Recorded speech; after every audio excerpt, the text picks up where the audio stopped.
In this presentation, you will learn about the Arthashastra. The Arthashastra is an ancient Indian treatise, an informative book on statecraft, economics, military strategy, and political communication.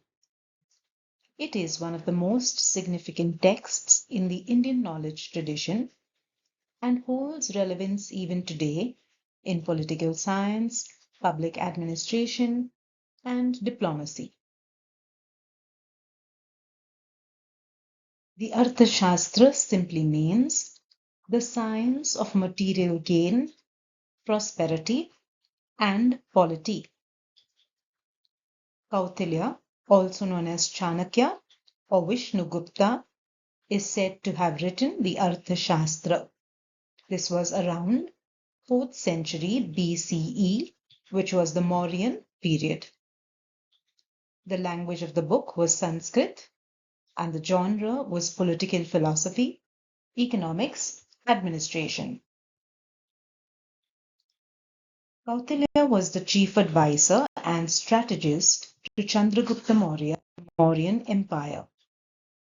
The Arthashastra is believed to have been compiled during or shortly after the establishment of this empire. It reflects the complex governance needs of a large and diverse political state. It was rediscovered in the early 20th century by scholar Arthashastra and published in 1909, revolutionizing the understanding of ancient Indian political thought. The text is divided into 15 books and is made up of 150 chapters and more than 6,000 sutras. These books deal with various subjects, including the king and his qualities, governance and administration, espionage or spy system, law and justice, economics and taxation, foreign policy, war and defense, public welfare, internal security, civil and criminal courts, statecraft and kingship. The king is the central figure in the polity. He must be well educated, disciplined, and just. The king's duties include protecting the state, ensuring justice, and promoting prosperity. Advising the king to maintain a council of ministers or a mantri parishad for decision making was made in the Arthashastra. Administrative structure. It recommends dividing the kingdom into administrative units with officials responsible for land revenue, trade, forests, agriculture, mining, etc. It promotes a centralized bureaucracy with strict surveillance or checking. It provides detailed job descriptions for every administrative post, including penalties or punishment for corruption. Espionage or spy system and intelligence. It establishes a sophisticated or complex spy network using spies disguised as monks, merchants, artisans, and ascetics. Spies were used to monitor officials, gather enemy intelligence, and manipulate public opinion. It also encourages the use of secret communication, coded messages, and double agents. Law and justice. It elaborates on civil, criminal, and commercial law. It emphasizes impartiality, evidence, witness examination, and fairness in legal procedures. It provides punishments based on caste, occupation, and social impact of crime. Economic management. Detailed discussions on agriculture, trade, taxation, mining, labor, and industry. It encourages state monopolies in salt, liquor, mining, and arms. Taxes should be just and collected efficiently to avoid revolt.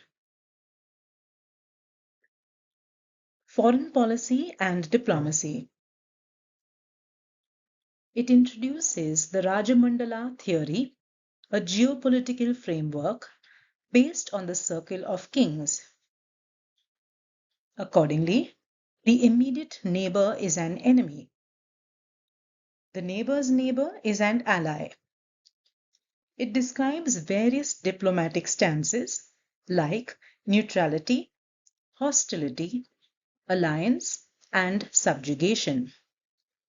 It suggests 6 measures in foreign policy: peace, war, remaining quiet, preparation for war, seeking protection, and dual policy. Warfare and defense. It covers strategies for open warfare, guerrilla warfare, sieges, and psychological warfare. It provides tactics for fort construction, soldier discipline, war elephants, and battle formations. It advises on weakening the enemy through economic pressure and internal dissent. Communication and propaganda. It recommends using symbolism, rituals, and royal decrees to legitimize power. It highlights the role of public opinion and its management through communication and surveillance. It encourages religious and cultural patronage to influence the masses and build loyalty. Philosophical outlook. It is deeply pragmatic, that means dealing with things sensibly and realistically. It is sometimes labeled as ruthless, in contrast to idealistic texts like the Ramayana or Bhagavad Gita. It is similar in tone to Machiavelli's The Prince, but more detailed and systematized.